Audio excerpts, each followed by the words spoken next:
Now they want to go after Syria. It's now admitted the U.S., Israel, and others are staging giant military attacks inside Iran. What do you make of Congress not being consulted on that?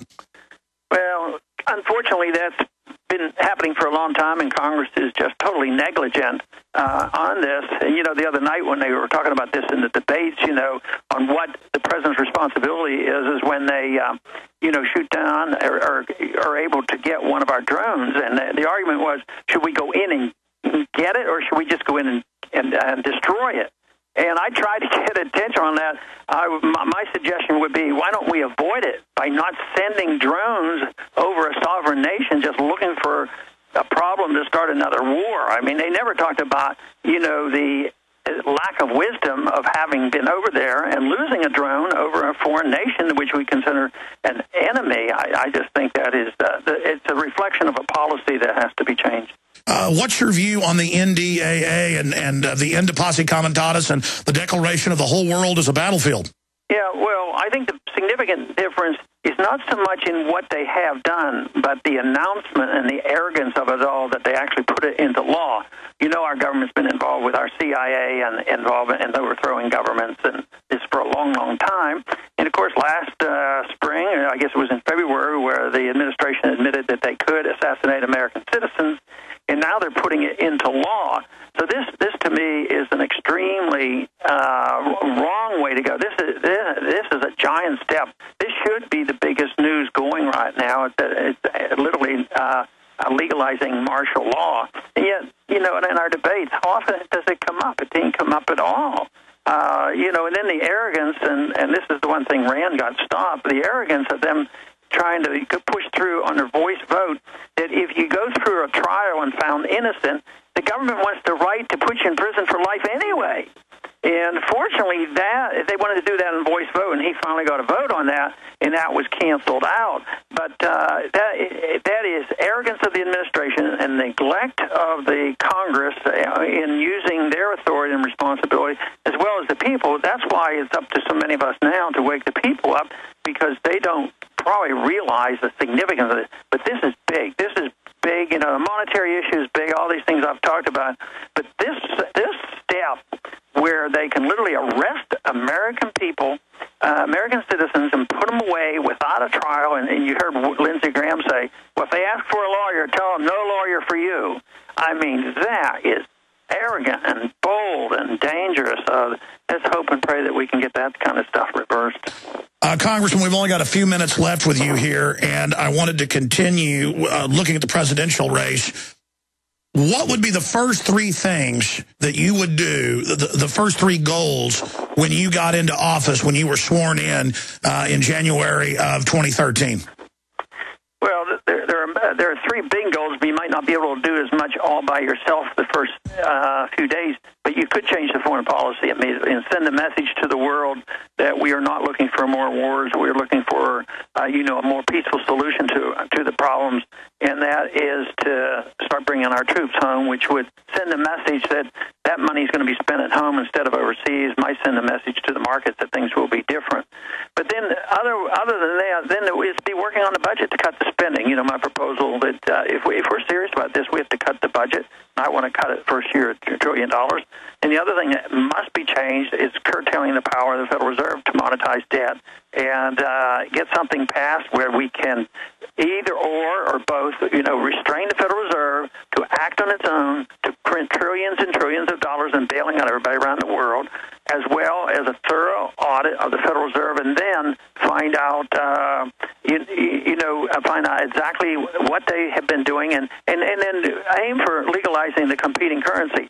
Some of those messages, if we change our foreign policy, bring our troops home, start balancing the budget, you don't have to wait for everything to be perfect. It's just the direction we're going. People might say, hey, this is different, and maybe some optimism would come back, which we need a lot of. Beautifully said. What can we do on the campaign trail briefly? And then finally, I know you've written a piece today that's on your congressional site. It's also on Infowars.com about forced drug research where they're trying to psychologically screen the kids. Internet kill switch admitted in the Washington Post. All of this is happening. But what can we do to ensure that you win in Iowa, Congressman, in closing? Well, to continue to do what we're doing, and if they're not anybody's not involved, want to go to Ron Paul 2012 and find out, because people can phone from home. They certainly can raise funds. People are going out to Iowa. There's activity, but there's a lot of electronic activity going on, with automatic phoning and different things that's done. This is very, very important. So we're in the lap here right now, so it's very important that we get maximum effort made.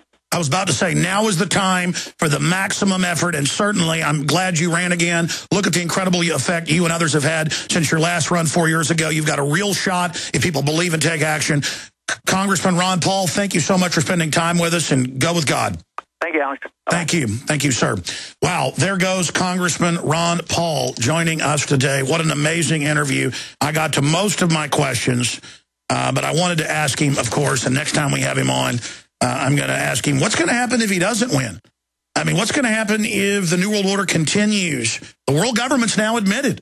You can't be laughed at anymore about banker takeovers, with Time and Newsweek saying, Bank of the World, Goldman Sachs takes over Europe, austerity for all. Internet kill switches. The Washington Post last night, headline, Internet kill switches here. The Hill newspaper, selective Internet kill switch. I mean, it's here. EAS alert takeover yesterday on major phone systems with government announcements. I mean, they're really getting us ready for it. Absolutely incredible. Here's the headline. MPAA head Chris Dodd on online censorship bill. China's the model. How many years did I write articles with the headline? This is the Weekly Standard. How many times did I write the headline in articles that it's China is the model? This is the Chinese model. There's the Weekly Standard. Here's another one. Google chairman says online piracy bill would criminalize the internet. That's the Hill. Here's overkill on internet piracy. Washington Post goes on to say it is an internet kill switch. Here's another one. Internet privacy bill, a bill to kill free speech, a free speech kill switch. That's the Hill as well. Wow, incredible. That was our interview with Congressman Ron Paul. You are insane if you don't get behind Ron Paul. You are under mind control if you don't believe he can win. I heard Jeff Ward yesterday, local top talk show host in his time slot on 590 that we're on as well. Good guy, former UT kicker, NFL guy, smart guy, teaches at UT. And I heard him say, too bad Ron Paul can't win because I really like him. And callers called in and said, they say he can't win. He goes, yeah, the establishment doesn't want him. That's a mind trick. That's a mind game. And I hear national hosts saying it, other local hosts. I see it everywhere. This mantra of them saying you can't have freedom.